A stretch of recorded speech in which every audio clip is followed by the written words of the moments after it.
This video is going to be a little bit of information about carports, in particular the foundation system that I chose to go with. So the way this video is going to be is I shot some footage about a year ago discussing that foundation and some tips to do it. For a carport that I ordered for my camper, which I had a Lance and now I have a Clapper camper. And so let's go to that footage first, and then we'll fast forward present day and I'll discuss why it's been over a year and I still don't have that carport. I have a lot of people ask me about my foundation and why I put it on blocks and not just sitting on the ground or pour a concrete pad. One thing's for sure, you don't want to set this carport on the soil, because even if you had perfectly level soil, what's going to happen over time, at least around here since we have clay, well, it's going to rust out the galvanized big time, and then it's going to start settling. Now that might be different if you live somewhere down in Florida, Texas, or if you have bedrock, you're putting it on, whatever. But here, where it's like a freaking swamp, everything's always moist. So what I did is, at Home Depot, you can get these pyramid blocks for like $6 a piece, and I dug out squares that were about triple the size of those and dug them down. I guess it was about 2 feet or so I did on each one, and then I filled that and compacted stone in there just to give it a good foundation. So yeah, you might still get frost heaving if we get a deep freeze, but the whole thing's going to heave together. And what I really like about that is it keeps the frame off the ground. So even if we have snow sitting on the ground, it's not sitting down, rotting the frame out. I then went in between each of the blocks with these big helical augers. On the 4 corners, I used like I believe these were about 4 feet. And then in between all the other ones in the center, these ones are only maybe like 3 feet or so. You know, if you get a hurricane, this thing, I want the sheet metal to rip off before it goes taking the carport out. I think I paid with the upgrades. Again, this is the 30-foot wide and it's 21 feet deep. I think I paid around like $3,800, maybe $4 grand, but that was using the 12 gauge and some other upgrades I did too. I decided to get some pallet racking off of Craigslist and then added a little extension off of it, which worked out pretty good. So now it's got this freaking really long roof. Another option is I went with the vertical seam roof instead of the horizontal seams. The horizontal is going to be definitely the cheapest way you can go about it. And I guess the reason I'm even making this video is because I have another carport that I just marked out here for my truck camper. It's going to be a little bit taller. I can't fit it in the other one, it's too tall. So, and I'm sitting here cutting these blocks out and I'm going to do the same darn thing. So I just marked them out for the tubing. I'll end up with that. I've got all those blocks painted with the rubber spray, and now you can see I've marked out all my holes. They're going 24 inches by 24 inches because the blocks are about 11 by 11 on the base, and that will give plenty of room to position the block where need be. But these stakes should be exactly where the vertical members are. So I got my buddy Tyler help me out, dig some holes. I went and spent 20 bucks. Whole $20 on some 3/4 modified. This compacts pretty nicely. We'll tamp the bottoms of the holes and then put down the stone, tamp down the stone, and then I'll be able to come out here and laser level these all perfect. So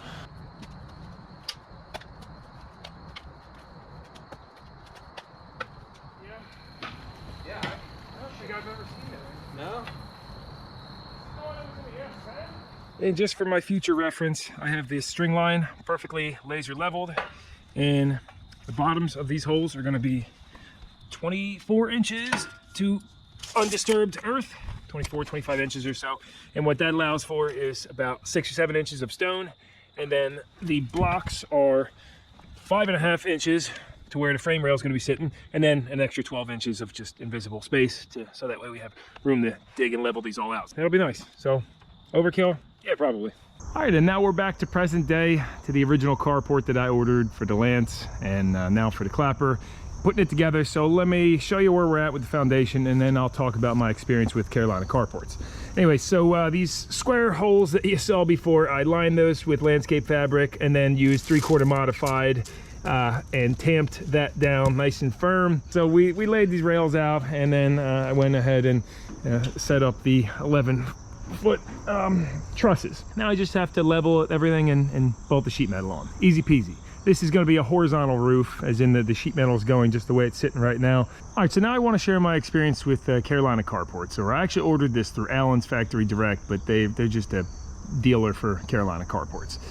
So the original price on this building was $32.59 with tax, and that includes the heavy duty 12 gauge over 14 gauge, and the spacing of these trusses is 4 foot on center versus 5 foot on center. So a couple upgrades, a little heavier duty, and it's going to include one gable and full sheet metal on the sides all the way down to the ground. Now, again, so that was $32.59. So a year later, I've been calling these people. I'm like, when are you going to install? That includes delivery and installation. And to me, that's huge, because driving, it's about 2.5, 3 hours away to Ellisburg, which is the closest Carolina Carport place to pick it up. To drive out there with the trailer and build this myself is just not worth the aggravation, right? It's just, these guys come out, they slap it up, it's a done deal. That's part of the allure of these carports. But so they said, hey, COVID happened, we can't install this for you, sorry, but if you want to pick it up, you can get it yourself and put it up yourself. You get a 15% refund, and you get 0 warranty. So if something happens, you damage the metal, anything goes wrong with the building, you're beat. I'm like, oh, that's a terrible deal, because you save, what, $450 or something, whatever that is. It's not even worth it. But anyway, I got pushed into a position where that was the only thing to do that made sense. So I grabbed the trailer, went out and picked it up. Now, because what happens is I looked up this same exact building, same details in current day, and it's about $4,400 to order this today versus it was $3,200 before. So that's a substantial difference in price, I guess, because of the increase of steel prices and all that. It made sense for me to go get it myself. Anyway, that is the story on it. Okay, got the first 80 screws in. Each of these trusses gets 4 screws in it connecting to the walls. And then, you know, luckily I got this huge 14-foot A-frame, so that's been very helpful. But trying to build this by myself is just like stupid. I mean, I'm putting this first sheet on, and you got to line the center rib up with the center of these trusses and go across, and I'm like climbing up in the down ladder with all the truss spacing set perfectly up top, and the trusses are level this way, level this way. I now have to level them going this way. So what I did is I went ahead and made sure my frame was perfectly straight going across with this string line and the string line in the back, using a a bubble level. You just hook that on there, and then we go. And this is why like I'm a mechanic, not a builder, because I'm just ridiculous. Then I tied my string line from that truss all the way down to the end, and put my bubble on, and I have good slope going that way because I want the water to drip off the back side. And now I just need to go down and lift up each of these trusses, shim them up, and then screw them in so that I have even gaps going across. Otherwise you're going to kind of have like bellies. And to raise these up, all you do is you can take a screwdriver and pop it in here, then twist to raise it. It took forever, but this frame is now true and straight in the 3rd dimension.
Totally doable. I just didn't calculate for it covering up my ladder, so getting back down was a little sketch.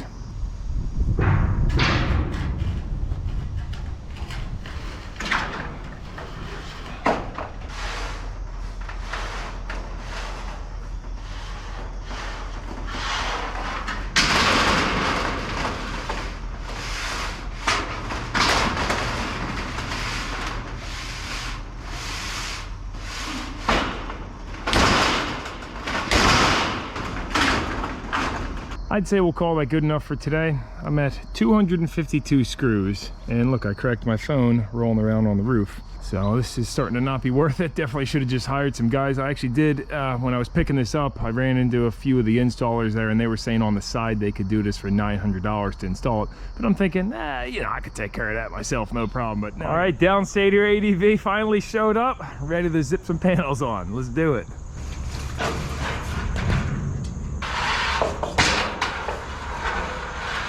Safety third. All right, Alex's genius idea of tying the ladder to this, so since we're gonna be pushing on the ladder, we don't want it to fly off. But now, let's lift the panel up. Alex, great idea. It was a good idea until that. Great. Alex helped me get a good bit of the steel on, but now I'm gonna switch over to doing the anchors since the wind's starting to kick up. Anchors, and then add some cross bracing because the last thing I need is a gust of wind to fold this whole thing over.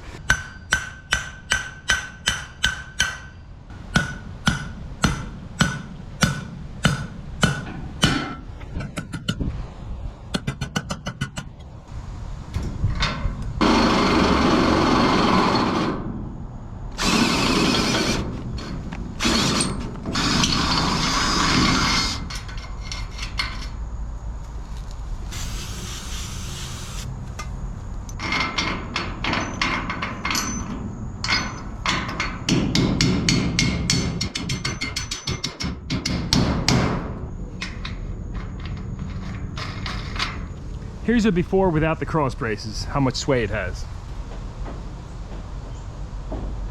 I was only able to put 4 of the cross members in because turns out the rest of them they gave me are actually for 14 gauge tubing, so you see how much wider they are and loose. They should fit tight on there, not a big deal. But I decided I'm gonna use some scrap that I have left over from a previous carport project and do a back wall. So I got this 30-foot piece here, and I'm gonna do 2 verticals, 4 foot on center, do 1 across, and then, so I made a big mistake with this gable end.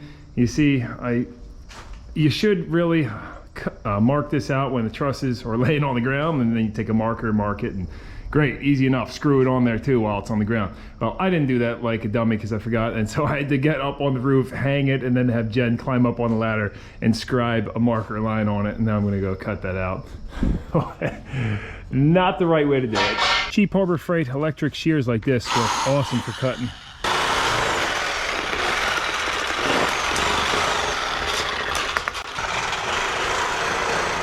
These shears are awesome on the flats, but over the ribs, it's a little tough. So you do get some gouges in there, but it's doable, it works.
Okay, just got back from a trip, so I'm here to finish the rest of this. I put the 3 of these 4-foot anchors in. You see how much I had to hammer on that, twisting it in.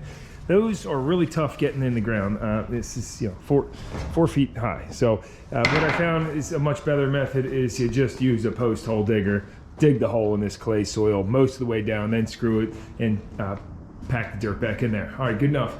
So I forget exactly where I left off, but the back wall is just about finished. I have all these holes since these are used panels from a previous project, but I'll just fill those in with some silicone, no big deal. And I gotta cut the bottom sheets and we'll be done. And here's Leo over here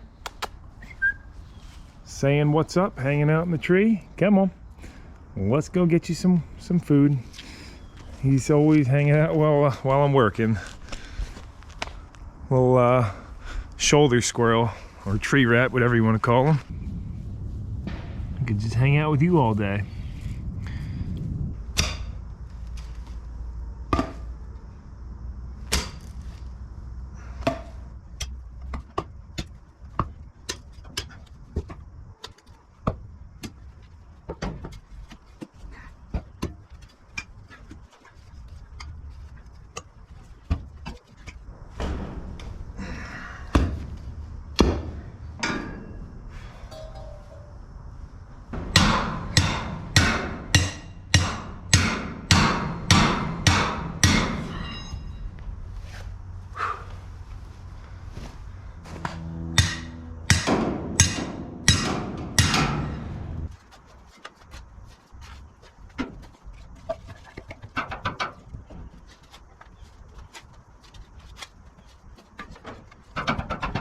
And that's what you end up with. I just gotta drill a hole, put a nut and bolt through it like the rest, like these, and you'll be good to go.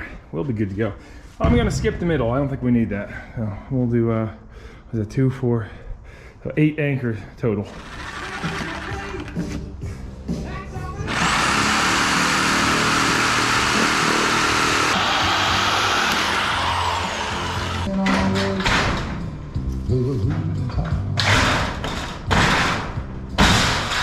He was only 10 years old. His daddy died in prison.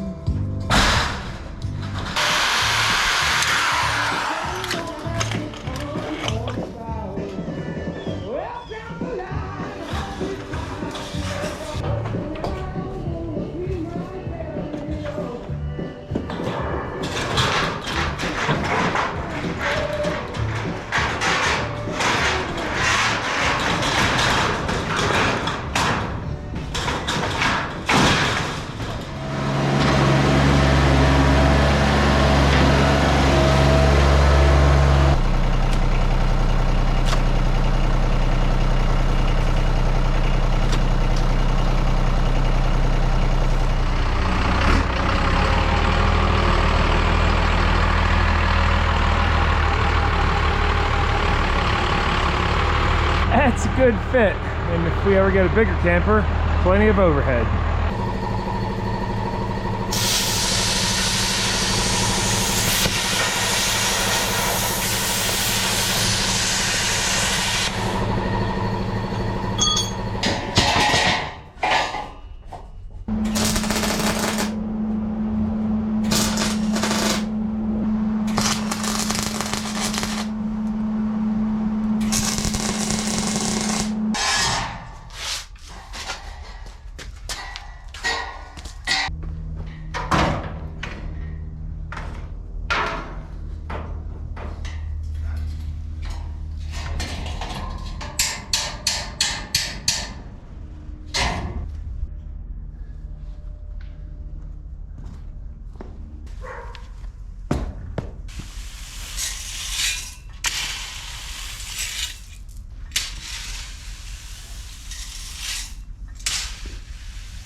All right, guys, finally wrapped up, so I'm ready to close this video out.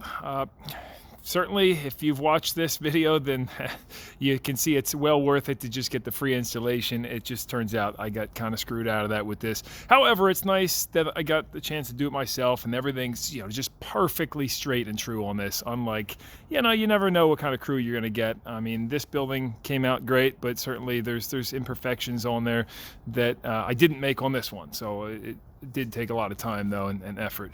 And you see I got the rest of those cross bracings in. I did end up just using the thicker ones, no big deal, because I'm not going to go drive 2.5 hours to get the right ones. This grate that I put in, this was just my neighbor was throwing that out, so that'll help kind of retain this 3/8 stone in here, and leveled that out with the tractor and then put landscape fabric under it and a stone. So that's pretty awesome. Got some barrels under the camper. I'm trying to think any last minute things to tell you.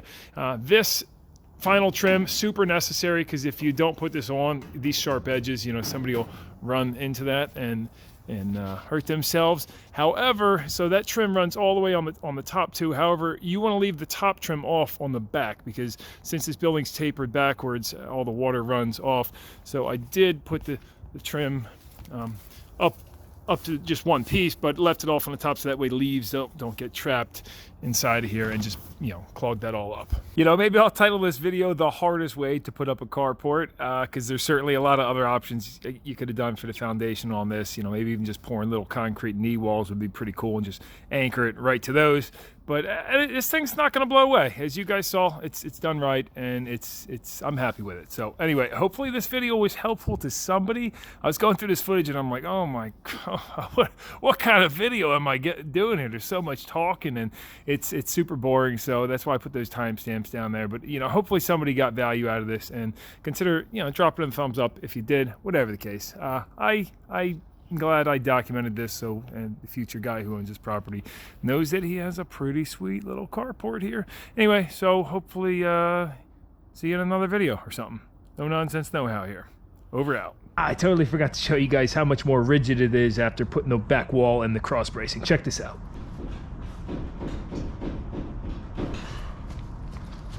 Tight like a tiger.